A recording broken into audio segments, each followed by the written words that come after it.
I have less than 8 minutes to tell you that you can greatly improve your interview performance using ChatGPT. I've built these basic prompts by constantly using it over the last few months, and my friends have used them for various interviews ranging from marketing and sales to product management and software engineering. Every single technique that I'm going to discuss in this video is applicable to almost any domain. So in the world before ChatGPT, you would look for a good friend to do a mock interview with you, or go to these interview help websites and pay them for mock interviews. What did they offer? They offered experts. So experts in different fields who are real interviewers and have taken hundreds of interviews in the industry. So during my time at FANG, I took about 250 plus interviews at Apple, Facebook, Instagram, and PayPal. And trust me, you don't need any mock interviewers no more. So let me show you why in this video. So we'll do some prompting, also known as prompt engineering, with ChatGPT. Like any tech that you have used in the past, there are ways and techniques to make the best use of the tech in hand. So in this video, we'll take examples of two completely different interview types,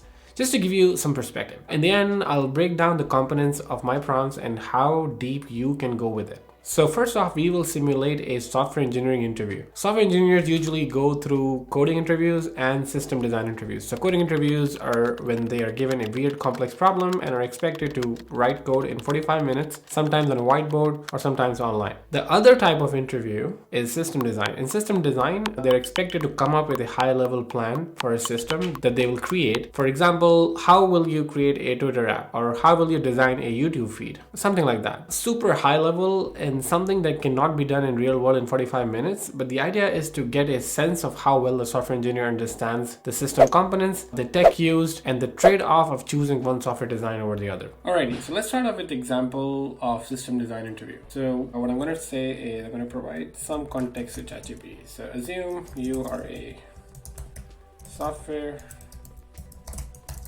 engineering expert. You're also a hiring manager. So essentially, I'm trying to double down on the context and provide some more details for ChatGPT to understand. So if you just start off with this, let's see what ChatGPT does. All right, so I think it's providing some like high-level overview of like what a hiring manager would do, kind of define the role and the requirements, and then craft a job description and things like those, right? So, which is not the direction we want to go here.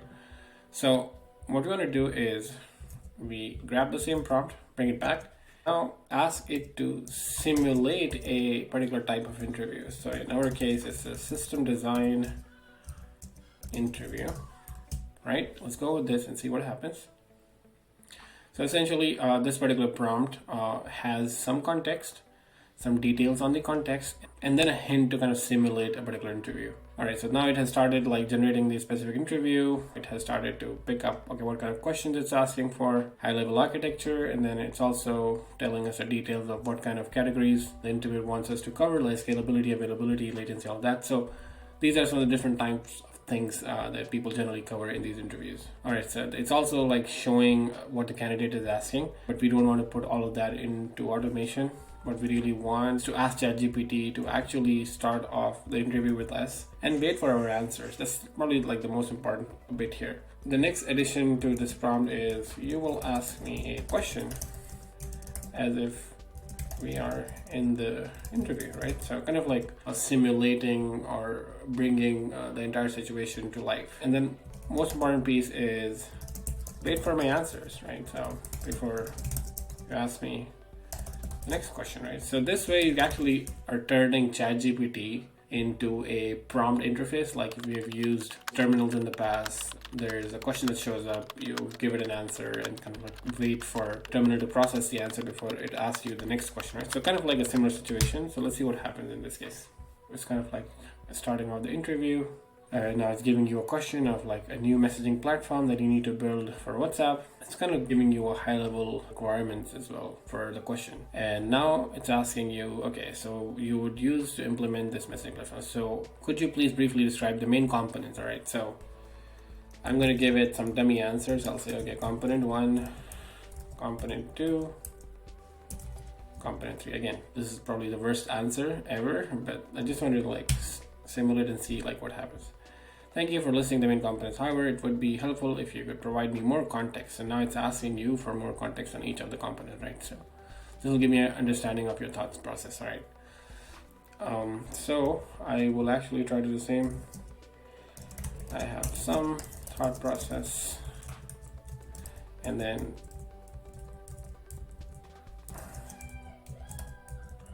for the last component, I'd say, again, I'm just like messing up with ChatGPT, but this is probably where you will, as an interviewer, try to bring in your real answers. All right, so this is amazing that it's trying to ask you, insisting to give you real answers for this specific question.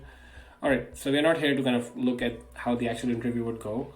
Our main focus is on prompting. So what I would do is pick up this same prompt that we used. But already started to do a great job. What I really want this to do now is also, after every answer that I give, you have to say something about the answer. Technically speaking, it's already kind of doing that, but I would really want it to, be more like realistic. And then I would say, obviously, don't tell me if the answer was correct or not. Just say something as an interviewer, as a signal that you got what I am trying to say. And then move to the next question. All right, so now it's kind of like preparing for a completely different kind of interview compared to the last one. So fun fact, it did pick the exact same question that it picked from the last time, which generally would not be the case. It's giving you all the requirements, and again, probably it's asking you for a similar stuff, right? So as a next step in the process of prompting and to, take it to the next level, I take the exact same prompt, but now I would provide it with some additional context. And this context kind of comes from the kind of company you're interviewing for. So for example, if you're interviewing for Google, there are certain types of questions that are being asked at Google for a system design interview versus a different company, right? So what I did was, just to prepare for this video, I will say, I'll give you some context before we start the interview related to the company and role, right? So I'll copy paste something that I actually copied from a Google job description. So here is the company description: Google's software engineers develop the next generation technology and blah, blah, blah. And then I also copied a dummy job description from a real Google site. And then lastly, you can actually give ChatGPT more understanding of what a system design interview is, although it kind of has a great understanding already because it has read thousands of websites on system design. But if you want specific areas to be covered during your interview, you can actually ask ChatGPT to kind of like focus on those specific areas. So these are some of the additional context that I provided: some company context, some context of the exact job description, and then also some additional context of the kind of interview that you expect, right? And then the interview kind of kickstarts by saying, okay, location-based recommendation feature on Google Maps, right? So could you please briefly describe the main components in technology? And then you kind of start off by answering this question. So already, one challenge that I want to give you all is to try to ask ChatGPT to limit the number of questions it asks and give you a high-level summary of your interview performance. Please comment below, and I would love to see all your creativity. Maybe I'll share mine in an upcoming video. Okay, enough of the software engineering interviews. Let's work on building a behavioral interview, also known as HR interview, that you'll probably go through irrespective of the company and job role you apply to. So now assume, so I'd say, give it some sort of context of what ChatGPT needs to do. So assume you're a director of product management at a tech company. You're hiring for a new product manager. This can be any role, doesn't really matter. So I can technically say you're hiring for a project manager or whatever. Now I would ask it to go through the exact same process. I'll ask it to simulate a HR/behavioral interview. I want you to focus on the following interview questions, right? So this is where it gets interesting. Since all what you're trying to do is practice all the knowledge that you have gained preparing for these interviews, you can literally ask ChatGPT to focus on one area more than the other, right? So the prompt that I built here is this. So this is where I'm asking ChatGPT to focus on very specific topics for this interview. So please put about 20% questions for adaptability and handling conflicts, about 30% on stakeholder management, and 10% on problem solving, 5% on teamwork and stuff like that. Again, you can play around with these percentages. I have done it myself, so it gets pretty interesting. For example, if you are like mainly focusing on problem solving questions, you can probably bump that up and bring some other number down to a smaller number. so that ChatGPT asks you the number of questions accordingly, right? So that's that. If you start off with that, it'd probably do a great job, like coming up with the specific question that you're looking for. Again, started doing the same thing as in the last example. Started preparing you, like giving you some sort of like sample questions, which is not real, like what we're looking for. We are looking to simulate the actual interview. So I'll take the exact prompt that I did, and then now I would ask you to further simulate the behavioral interview, and then ask you to ask the questions one by one and things like that. So let me copy paste the prompt that I have created. So you'll ask me a question as if you're an interviewer. Wait for the interview. So it's as the last example, it's the same thing. So let's see what happens here. All right, so this is going in the right direction, but one problem that I see is like it's actually like mentioning the category for which it's asking the question, which I really don't like. So I'd say, okay, do not mention the category of the question. Keep it all random. Let's see what happens this time.